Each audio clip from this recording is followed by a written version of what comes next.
This video, we're going to take a look at NatWest Investment ISA. So basically, you can start investing with a minimum of £50 and you can choose from 5 investment options based on the risk level you're happy with. And basically, with this, you'll be able to invest long term.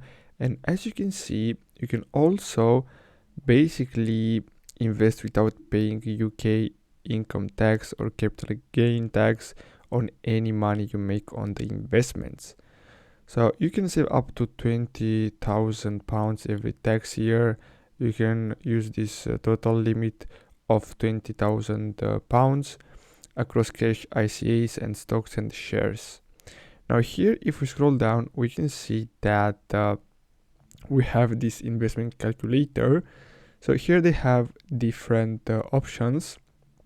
So you can choose the one that you like to use to invest. Now here I'm gonna choose never, and then here I'm gonna choose ICA.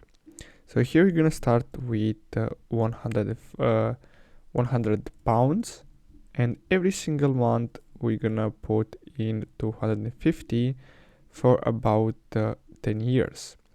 So basically here, as you can see, we have the returns. So you're gonna invest £30,000, and here you have different results. So if your investment performs worse, you're gonna lose almost £2,000, and it's likely that you'll earn £42,000. And if your investments performs better, you'll earn double in 10 years if you put this amount every single month. So you can simply go to their website and check this calculator to see how this works. But overall, I think that's a great investment plan for long term. I really hope you found this video helpful. Thanks for watching, guys.